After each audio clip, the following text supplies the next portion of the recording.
There was one feature in the Thousand Year Door Remake that was a little controversial. You see, every time you lose a fight, you have an option to try that fight again. This was not the case in the original, and you may be thinking, isn't this just a quality of life change?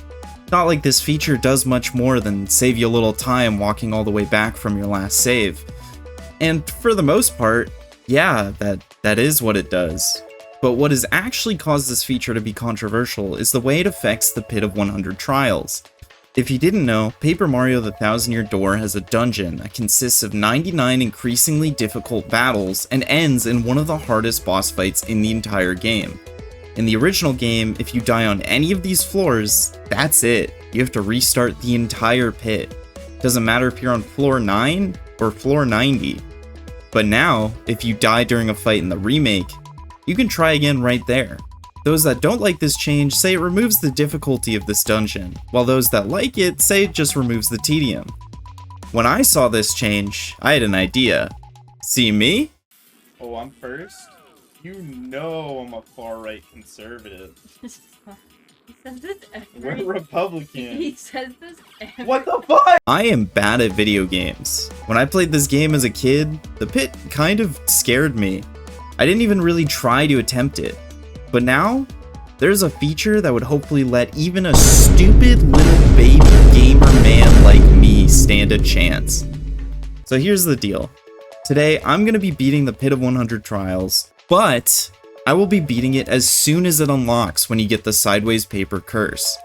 This means I will not only be underleveled, but I will also only have access to the resources in Chapter 1 before defeating Hooktail. If this feature really does remove the difficulty from this dungeon, let's see how hard it can carry someone like me who doesn't really know what they're doing in one of the hardest challenge runs in this game. With a Bringle video watched and a fucking dream, I booted up Stream to start one of the hardest challenges in Paper Mario The Thousand Year Door. Getting to the pit will be generally the same as a normal playthrough. I tried to make sure I was thorough and grabbed every star piece and badge I saw and remembered. Since we won't have access to a lot of the game this early on, it's important we gather all the resources we can so we have more options available to us in the pit. It was important that I'd collected 15 star pieces. This way I could buy quick change from the trader. Quick change is very broken. You'll see why. I also bought Flower Finder because it just really helps you keep your FP up after every encounter. If you're good at this game, this life shroom in the castle might be helpful. If you're bad like me, you'll waste it on like floor 20. Oh my god, Goops is gonna fucking die! No, oh fuck, he uses that? Oh no, that's embarrassing. I didn't want to use that yet. The most important badge I picked up had to be Mega Rush P in Petalburg. This badge gives your partner 5 extra attack on every move when they are at 1 HP. While I know this is a popular strat in this game, little me was too bad and too stupid to use it properly. It's also important to get every shine sprite you can find. There are 4 available in Chapter 1, and you can trade 3 of them in to upgrade one of your partners. I think Goombella is generally the better choice because her attack power increasing by 1 actually lets her do 4 damage in 2 hits, as opposed to Koops dealing 3 in 1 hit. She also gains access to Multi-Bonk, which just has crazy scaling with Mega Rush. So, with all the prep work done, I entered the pit at a measly level 4 and set out to finish it no matter what. The first few floors are easy, but also start to show some of the issues we run into later on. If any enemy has 2 defense, we do not have an easy way to damage them other than using Mega Rush or Power Smash. While setting up Mega Rush on these early floors isn't too hard, every time you level up, both of your partners get full healed, unlike in the original where only your active partner does. This makes maintaining peril in this game so much harder than the original, as you now have to set it up again every time you level up, which as you get deeper happens more and more frequently. You also have to watch out for heart drops, because sometimes they spawn on you before you even have a chance to switch out your peril partner. But when you do have peril, quick change makes it so easy to maintain it, since you can attack with your peril partner, then swap them out to avoid damage without losing a turn. One good thing about being bad and losing your life shroom early is that if your partner dies in battle, they will be revived with 1 HP for the next fight, which makes it a lot easier to regain the peril status. But we kept cruising until we get Fire Drive on floor 20, which is such a fucking game changer. See, before, we had no way to consistently deal damage to any enemy with over 3 defense. But now, Mario has access to Fire Drive, which completely pierces all defense, deals 5 damage, spreads to each consecutive grounded enemy, and applies Burn, which deals 3 more damage over 3 turns. Without this move, I genuinely don't think I would have even stood a chance. Speaking of not standing a chance, I encountered my first reset, earlier than I would like to admit. Oh, okay, I didn't know the action command for that one. That's really unfortunate. That's actually so fucking unfortunate. Hopefully Goobella can kill this guy at least. No. Oh my god, I'm gonna die, dude. I'm gonna fucking die. Oh my god, I'm gonna die.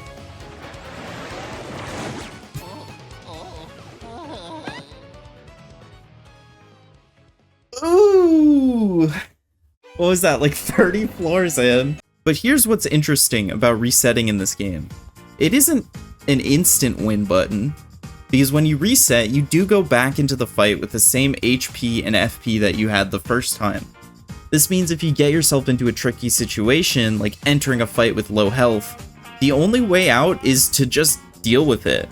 I actually really like this approach to difficulty. It lets you try things and experiment with all your options without forcing you to replay the first 20 to 30 floors that only serve to really soak up your time. In fact, I feel like this made me better at the game, as some of the encounters forced me to get way better at super guarding certain attacks, and being able to retry instantly made it so much easier to practice. You see this guy? 8 attack, 8 defense, and immune to fire attacks.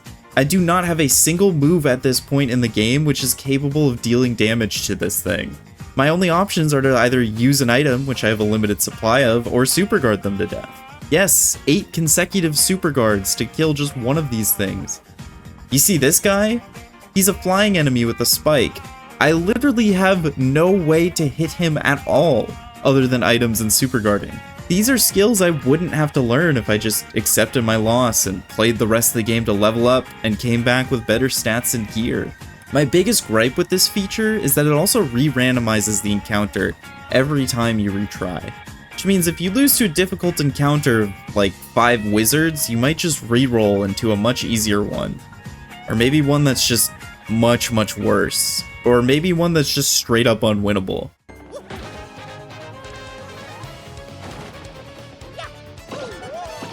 Oh my god, he has a fucking Thunder Rage, dude. God damn it. But in general, a lot of these fights boil down to spamming Fire Drive, Sweet Treat when you get low, hitting a lot of super guards, and occasionally using Peril Partners to do absurd damage.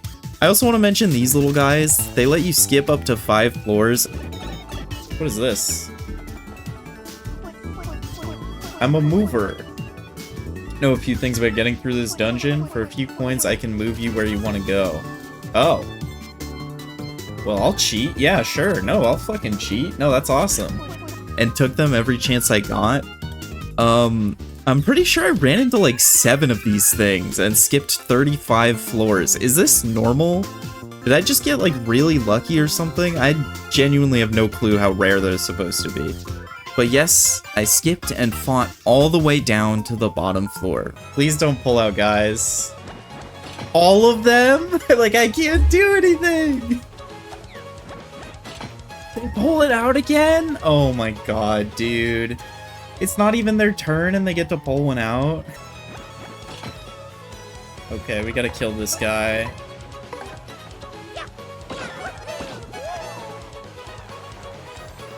Bella, you can do it, right? I can actually hit the action command for once, right? Okay, next turn that one dies. Please don't pull out, guys. Okay, the back one did again. Let's go! gonna do 12 damage.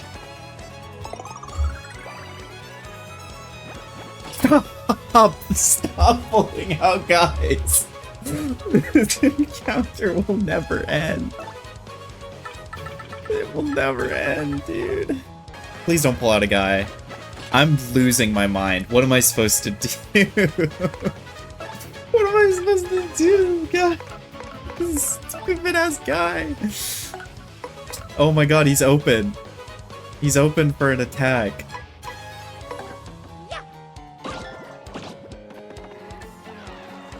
We can finally hit him. It's been so many turns.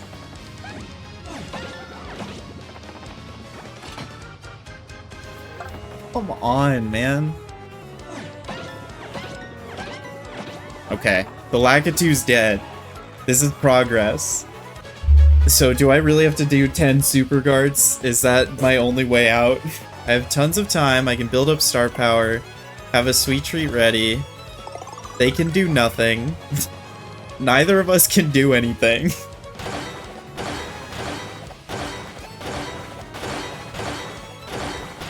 Please just attack, dude. Oh my god.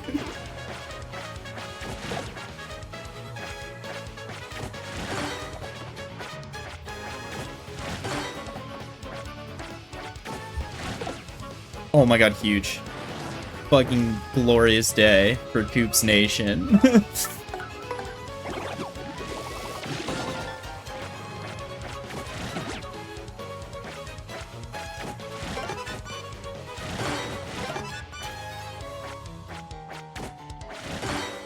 Oh. And then of course they leave. I'm using the stopwatch, dude. I have to. I should have used it when they were down, but that's... Oh, I should have used it as cubes. I'm so stupid. I'm so stupid, dude. Fuck. I'm so stupid. Oh, come on. I kill this guy before he could move, and then I super guard the other guy. Oh my god, wait. God smiles upon me. And by God, I mean boo.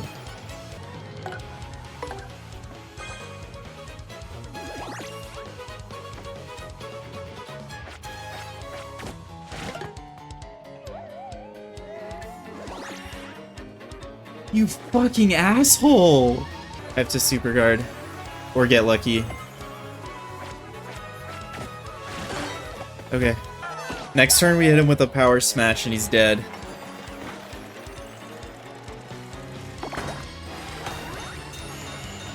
Oh my god, dude, this fight.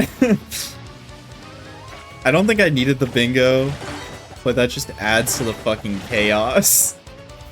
This game is so fucking cool, dude.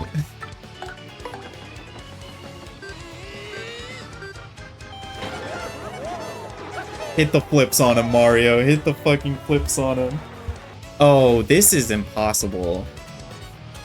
This is genuinely not happening. I don't know, dude. I'm fucking lost. I just have to hit super guards. That's really all it is.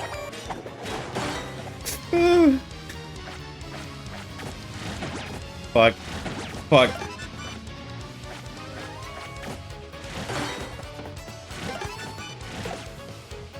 Wait, am I dead? Do I not die? That doesn't seem right. I have 0 health. Mario, are you okay? Game machine broke. Hey, I mean, don't mind if I fucking do, I guess? I'll sweet treat. I guess I'll take it. I mean, that wasn't really a lot of health to still survive with. Oh.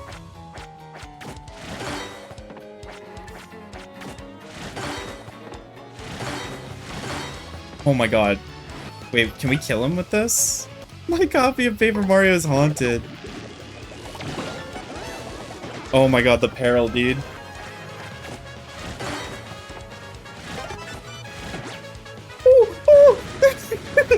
audience blew up! What the fuck was that battle? What happened? Okay, so this would be fine if he didn't have a stopwatch. He's gonna use the stopwatch as the problem. Yeah.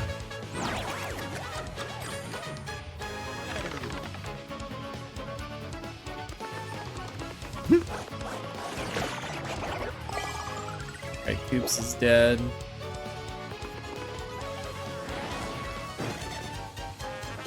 Oh, if the fire killed him, that would have been huge.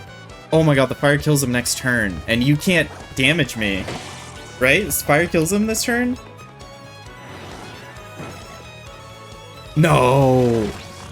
Dude, if... Oh! Please kill him, fire! Please, fire, kill him! Please kill him! This is the stupidest thing ever! Please kill this guy! Yeah! This is Bonetail. Although in my current run of Paper Mario the Thousand Year Door, I haven't actually seen Hooktail yet, I have to assume they are somewhat similar.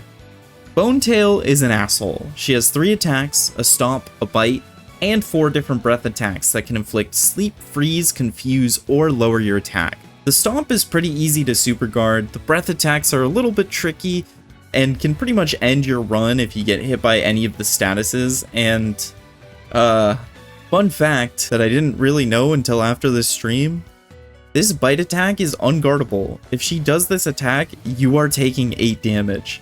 This fight was going to be tough, but it was unfortunately already lost by the time I entered. You see, I didn't level up on floor 99, and there's no heal before the fight, meaning I went into this fight with very low resources. And also, because I chose to skip so many floors, I was only level 17. Even worse, neither of my partners were in peril, but just slightly above. I'd need to sweet treat and hope Bonetail did the attack I wanted to hopefully get one of them to exactly 1 HP. And this is a huge problem because Bonetail has that dreaded 2 defense, so in order to deal damage with my partners, they needed to be in peril. It seemed possible, but after 3 hours of attempts, I realized I needed the stars to align. Become a god at super guarding. Hope she doesn't bite at the worst times. Perhaps get a bingo? I decided it would be easier to start the pit all the way over than continue making attempts on this run.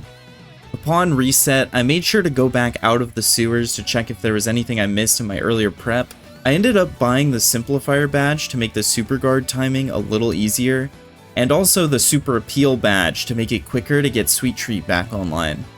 I also decided to buy some Tasty Tonics to heal any status effects I get from Bonetail's breath. There wasn't too much else to do, so I saved and decided to come back to this challenge another day. Unfortunately, I did this second run on a 9-hour flight. I tried to save some Switch video clips, but I do not have this entire run recorded. I swear I didn't cheat or anything, I was just bored on a plane. The main difference with this run was to try and better maintain my items and not skip a single floor to hopefully level up as much as possible. This run went a lot smoother now that I actually knew how to play the game. I still lost my life shroom embarrassingly early and reset a few times, but I'd say overall this run felt considerably more competent. I made it to Bonetail at level 24, 7 levels higher than last time, and it was time to grind. Before entering the fight, I made sure to have both lucky badges equipped, meaning attacks would miss Mario on occasion, and miss even more when he was below 5 health. My strat hadn't changed much. I still wanted to get a partner to peril, and keep them alive as long as possible using quick change. Goombella does so much more damage than Koops, since each hit of her attack gets buffed. Her normal attack does 10, while Koops only does 5. And she can do even more damage with multi-bonk. And while I got her to peril a couple times, I could never have it last super long. See, without the upgrade, Koops only has 10 HP, which means he can only survive 2 hits from Bonetail before going out. So if Koops takes damage, I need to sweet treat immediately. But if, say, Bonetail uses the bite attack that can't be super guarded 3 times in a row, Koops will just die. I also just wasn't super consistent with the breath super guard timing yet. So more often than not, when I would finally get Goombella to peril, Koops would fall not too long after. This got me thinking, maybe I should just use Peril Koops instead? This way I could use Goombella's larger health pool to tank more effectively, and even if it was slower, it would still be 5 more damage than just Mario spamming Fire Drive. I got it a couple times, but I could never really get a good enough foothold to maintain it. Maybe it was the nerves of needing to hit super guards to keep Goombella alive, but this strategy just wouldn't click no matter how many times I tried it. I had one attempt to get so close. Bonetail was on the ropes. I needed to grind out one more sweet treat to Fire Drive a final time. Mario was low, but Bonetail was lower. And then she fucking did the bite attack 3 turns in a row and survived with 5 HP. Literally 1 Fire Drive away. Holy fuck, I hate this boss so much. This one was demoralizing. To get so far and die simply because of an RNG attack pattern. Not to mention, any of those 3 attacks could have missed. One important fact then dawned on me. I am bad at video games. An undeniable truth. So why was I trying to do this fancy ass peril strat to kill her faster when I didn't need to? This is when I came up with the little camping baby technique. A technique forged in the fires of mediocrity with the mantra, why play better when you could just play lamer? Here's the new strat. Mario is tanking. He has the most HP after all. Putting Mario in front won't allow me to quick change a partner after their attack, but it will let the partner get hit by less attacks overall. With Mario in front, he will take the full frontal force of all the bites and stomps, which might even just miss him sometimes, while the partners only have to worry about the breath attacks. Mario will spam Fire Drives and Sweet Treat whenever he or his partner loses any health, and the partner will spam appeals to regain star power for another Sweet Treat. This way, I keep Goombella topped off for most of the fight, she can help me get Sweet Treats back faster, and Mario can chip away at Bonetail's health very, very slowly. I had gotten into a rhythm of Sweet Treat, Appeal, Fire Drive, Appeal, Sweet Treat over and over again. Since Bonetail has 240 effective health, this probably took me over 60 turns. But I fucking did it, and I may have missed a few super guards near the end and let Goombella fall, but it was fine. We finished it out and finally killed that fucking dragon. Okay, maybe being able to retry the Pit of 100 trials does make it a bit easier, but in my opinion, it's only easier in the best ways. Maybe it's just me, but having to redo things you've already done is so mundane and not really challenging. Especially in a game like this where every new enemy you encounter has different super guard timings you need to learn on the fly. By letting myself retry fights, I was able to learn so much more about the game, try out new strategies without worrying about them failing, refine my timing. And at the end of the day, the real way to make the pit easier is just to do it later in the game. Hell, even if I'd just gone back, beaten Hooktail, then came right back to the pit, I would have had access to 2 nodes of star power, doubling my ability to heal, as well as having Earth Tremor, which lets you do 6 piercing damage to any enemies that might be immune to Fire Drive. I'd also have access to West Rogueport, which sells much stronger items like life shrooms. Coming back even later in the game means you have way more options to deal with any of the challenges in the pit. Power lift, better boots, hammers, spike shield. This new feature allowed me to experience one of the most difficult things you can in this game without punishing me for experimenting and learning. And even then, I still had to spend over 20 hours attempting this challenge to finally get it done. I probably could have beaten the entire game or gotten pretty damn close in that time. My take is this. This feature is optional, and options are always a good thing. You won't have to try again. Hell, in the case of my first run, it was actually better to redo the entire pit anyways. If you still want the authentic experience of resetting after a lost battle, then go for it. But this option gave me some of the most fun I've ever had playing this game. I got to really push this game's incredible battle system to limits I never have before. And sure, I could have spent the time grinding this out again and again until I'd gotten so good that it just became trivial, but that isn't fun to me. This is. struggling and trying to figure out how I can use my limited resources to overcome tricky situations on the fly. I'm learning the same things, improving the same I would, but without all the boring, grindy bits in between. But that's just my opinion. What do you think about the Thousand Year Door remake? I've been loving it so far. I've been playing on my Bonetail file and just bump attacking through the normal game. It's been a lot different than my other playthroughs, to say the least. If this video at all piqued your interest in this challenge, I'd highly recommend giving it a shot. It was really some of the most fun I've ever had playing this game. If you want a better resource on this challenge, check out this Bringle video. He makes a lot of Thousand Year Door challenge run videos, and they're all super fun. If you made it this far, why not drop a sub and a like? It's free and it helps me out a ton. Also, let me know if you're interested in any more Thousand Year Door stuff. I had an idea for another challenge run, but wasn't sure if anyone would really be interested after the hype died down. Anyways, thank you for watching.